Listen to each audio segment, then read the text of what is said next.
Bronwyn, your 2006 report put forward some really good suggestions about making the range of types of care available much broader.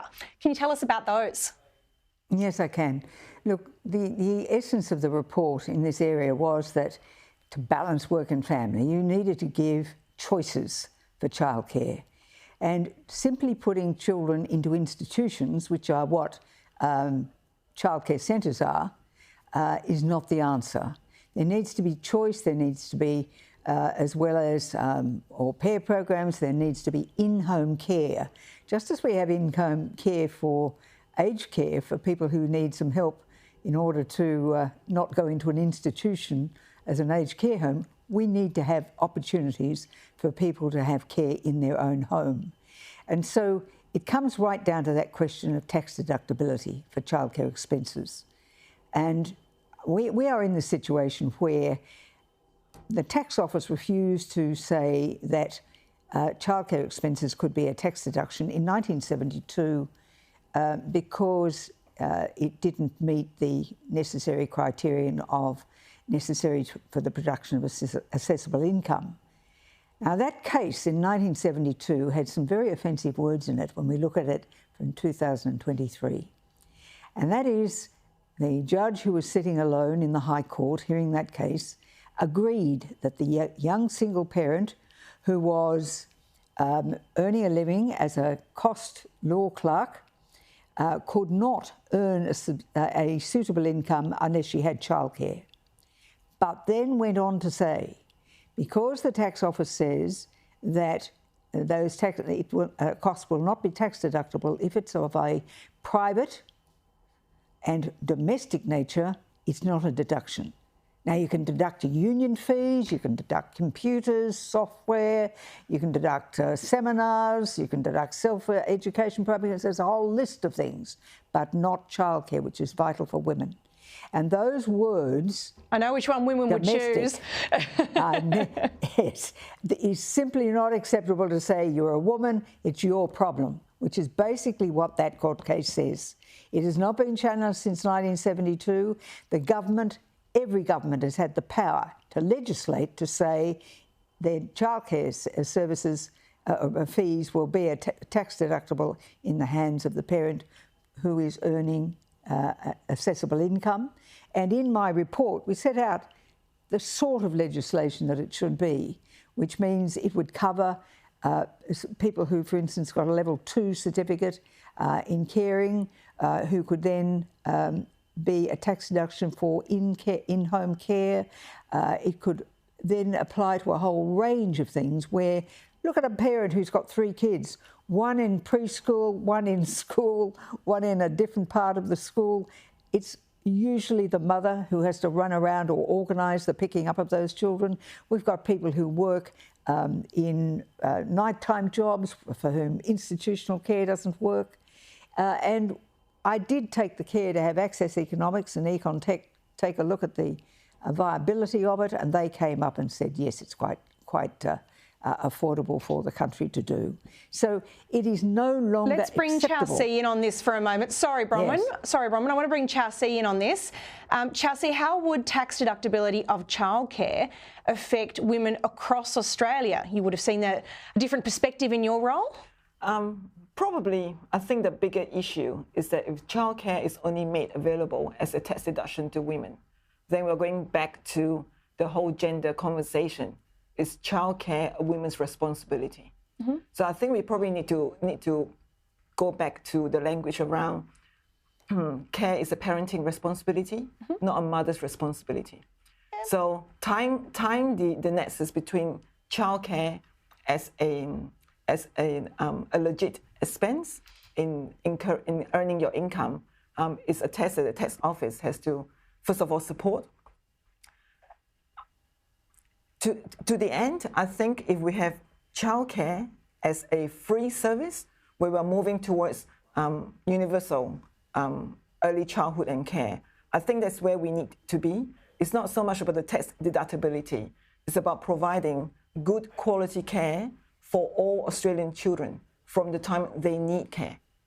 And then we remove the whole complexity around whether it should be a tax deduction, whether we're bringing a nanny into the system. And I do agree with Bronwyn. I think we need to look at the home care model. I'm in the home care sector. I think we need to look at the home care model in terms of mobilizing and addressing the different needs of all parents. It's about giving every single parent the chance to be a great parent and giving every single child the chance to have a great childhood. I think that's where we need to be. They're good principles, although I'm not sure that there's any such thing as free. Bronwyn, should we also be encouraging more and bigger families for those people who want that in their lives by supporting a system of family taxation for those people with children who choose to have a parent stay at home or work part-time, so that more people have scope to care for their own children if that's what they want for them? Well, the report that we looked at the reality of people who are needing to work to earn a wage or a salary that enables them to look after their household. Now, it doesn't just apply to women, it applies to men as well, but it is women who are largely affected most. That's why we concentrated on those people who were in the workforce. Now, the report did say that people could choose whether they wanted to stay with the institutional arrangement, but the problem with that method of childcare is that the moment the government ups the subsidy, up go the fees. It is not a solution to the problems that women face. So it needed to have a fresh look. But my point is this, that decision of the High Court in 1972 is what has determined non-tax deductibility for childcare expenses up to this day. Whereas the Parliament has the power to say, well, if it's producing assessable income, and the court found that it was necessary, but then found that it was a private and domestic arrangement, that is the part that is so offensive today, because it is saying it's your problem, get over it. And that is not acceptable. If you can deduct a whole range of other things that we know you can, then we are bringing fairness into the system. And the other thing is this, that with professional women, they will establish their careers first, so they're putting off having children, which means they're likely to have fewer children and likely the possibility of not having any. It means that unless we see, and again the Access Economic report in this report says that what we really need to do is see a lot of women who are just in part-time jobs, convert those to full-time jobs, which meet those 3 Ps, participation, productivity and population, that if we see that they do move from part-time to full-time jobs, that will increase the growth in the economy. Women are an essential part of seeing Australia grow. And only a foolish country does not turn to one half of its population and say, we want to make it easier for you to participate and still have a good life and have balance in that life. So that's why I think the question... That's pretty fair, Bronwyn. I just want to get Chow C in one more time. We've got to go to a break shortly. So, Chow C, is it right to link access to childcare assistance to economic productivity? I mean, that's what tax deductibility does in effect. Should we be able to do it on that basis as an election other than a subsidy? I do agree. I think if you can link those two components together, the conversation that we have in Australia right now about the lack of productivity is concerning. Unleashing the economic powerhouse that women are, I think is a necessary move to lift our productivity. Then linking back to whether it's a deductible expense in terms of providing care to enable women to work, I think we need to look at the whole broader of why we're not harvesting women properly, educated, professional, ready women, and what do we need to do to help these women get on and help our economy.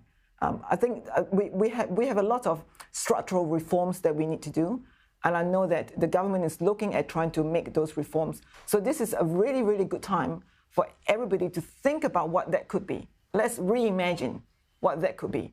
If women are encouraged and empowered and working in an environment that allows them to go back to work while at the same time not suffering the guilt of being a working parent, I think it would be a fabulous win for Australia. Chelsea Anderson and Bronwyn Bishop, thank you both for your time and your insight.